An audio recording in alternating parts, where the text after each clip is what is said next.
So check this out, right? My cousin from Africa, I came here with him in the same plane, the same day to the USA, right? We came with a band, right? We play music. I play the kora, he plays the drums. He has dreadlocks, I have baby dreadlocks. You know what I'm saying? He has a broader smile, I have a mellow middle tone smile.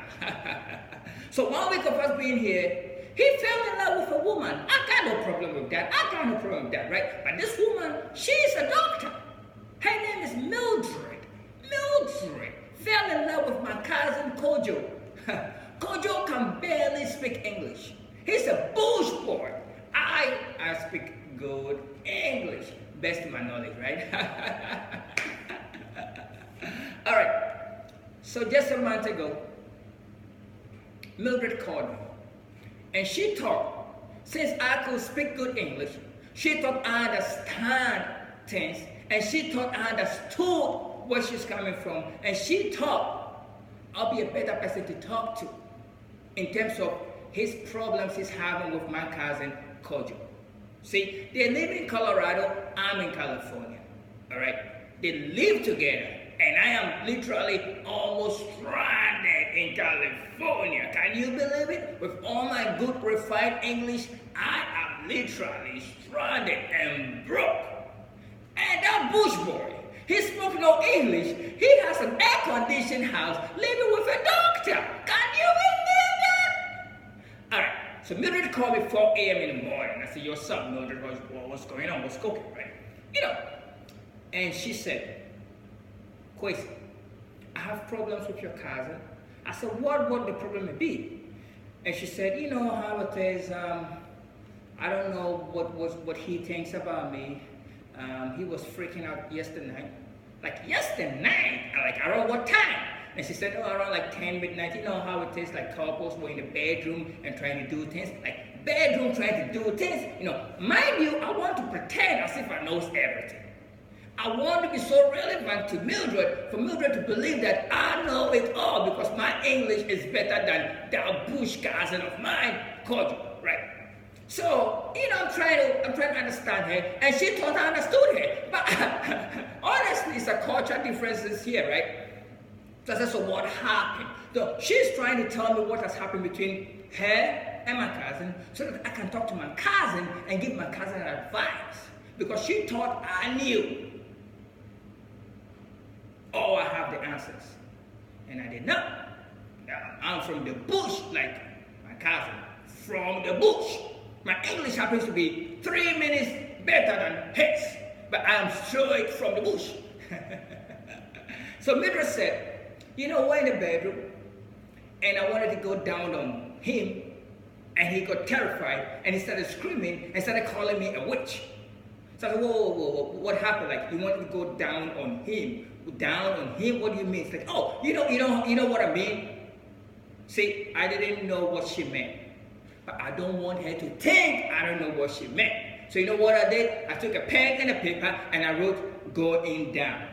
I said, yeah. So he wanted to go down on him and he was screaming and he said what? So like, oh, he was screaming, he called me a witch. Like, okay, give me after tomorrow, I'll call him and I'll talk to him about that. So she was happy, she was rest assured, she thought she had spoken to her therapist, being me, who knew how to talk to my cousin. Because I pretended I'm like a wannabe who claims I know it all. You get what I mean? So as soon as she dropped the phone and I dropped mine, I went to the library the next day. See, I don't own a computer myself. I don't have a laptop.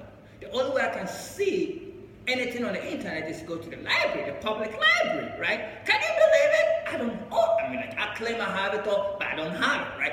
So I went to the public library the next morning. That's why I told her, give me 1 more day to think about it, because I needed to go and research and Google going down.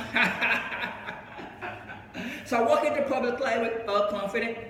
I have a research to do. I sat at one of the computers. Luckily enough, there was nobody around. It was only me, because I was there 8 a.m. They opened at 8 a.m. and I was there at 8 a.m. It was only me. So I'm sitting in the public library where they've been told there's a big sign saying no pornographic materials are allowed here. But I didn't know what I was going to look at is pornographic. I don't know. All I knew is going down. I want to Google going down. So I sat over there.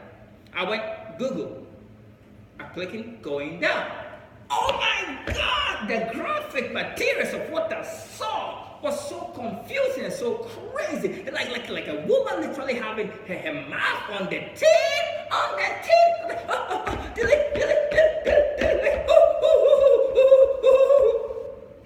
I made so much noise that the lady in front of the library has to come and check on me if I was all right. I said, lady, I'm all right. I just want to go delete, delete, and delete, and delete, and delete. Because I'm guilty, lady. I want to go delete, delete, delete, delete, right? So I couldn't delete. Everything was deleted. But the memory of the 3 seconds of what I saw, which meant going down, was so disturbing to my mind. I have a psychological trauma of what I saw. I'm a village kid, right? The only way we learn about sex is during initiation rites, right?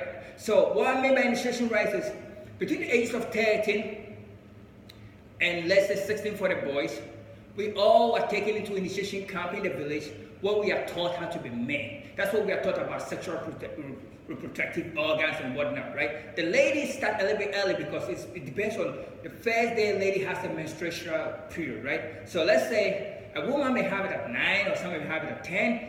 Anytime any woman in my village have his first blood or menstruation period, she's taken to the Queen Mother's palace. All right. So in a month, if the Queen Mother can get 4 or 5 ladies, depending on wherever age group they are from, where they have their menstrual period, they are also taken into confinement where they are taught about what they're going through.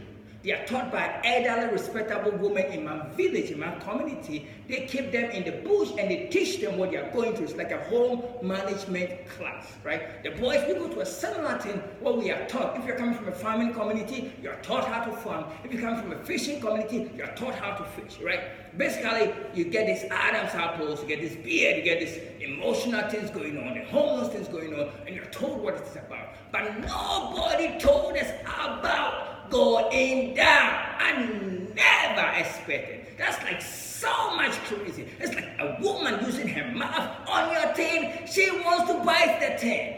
That woman wanted, she's crazy. That woman is crazy. That's what I thought, right?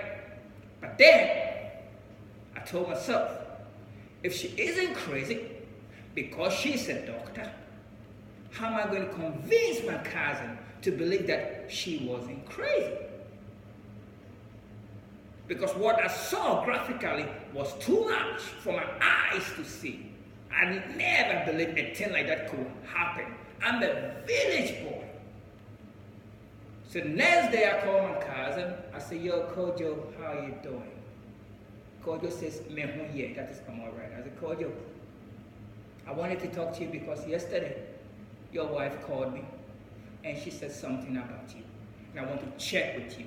I goes, yeah, the lady is a witch. She wanted to bite my tin. Can you believe it? Yesterday night we were in the bedroom and I just wanted to go watch ESPN, right? I was in a hurry to finish everything we got to do so I can watch ESPN, right? And she wanted to bite the tin. So I freak out and now I want to come to you. Where are you? Are you in California? I'm like, Kojo, you don't want to come to me in California. I am stranded. I'm practically homeless in California. I'm trying to make it to Hollywood, just like most people who show up in Hollywood, thinking they are superstars, and they end up in coffee shops, and I'm in a coffee shop, and I'm trying to find my way. No disrespect, right? The bottom line is the bottom line, right? I think I'm a star. I think I have what it takes, but hey, it's not an easy entry. You just don't show up in LA. You just don't show up in Hollywood, and you become a star. You have to work your way to be a star. You have to do whatever you got to do to meet whoever you got to meet to be a star. And I'm just 1 week old in that transition. So you cannot come to me in LA. You'll be more stranded than you think. You have a wife, stay with that woman, all right? But the bottom line is she said this, and this is what I understood when I did my research. So I have to break it down to my cousin Kojo, that what she was trying to do didn't mean she wanted to bite the tin, all right? Kojo thought the tin was going to be bitten. I thought the tin would be bitten too. Because I've never seen that ever. I've never heard or seen such a thing like that in Africa. But apparently, it was a foreplay. Apparently, it is something normal here. Apparently, women do that when they love somebody. So I have to explain it based on the 3 seconds I spent on the computer and what I saw. So now Kojo is all right. He understood the team was not going to be beaten. But how am I going to convince him? I have to make up a story. All right, for Kojo to, because Kojo respects me, he believes me. All right, I'm the bigger brother, right? I'm the bigger cousin, right? And I'm the most knowledgeable cousin he has, right? So I said, Kojo, 2 days ago, a similar thing happened to me in Malibu. I was hanging out with this lady in Malibu, and she did the same thing to me. And I realized it wasn't that. So please, don't freak out the next time it happens to you. Enjoy it. Peace. That's my story. Thank you.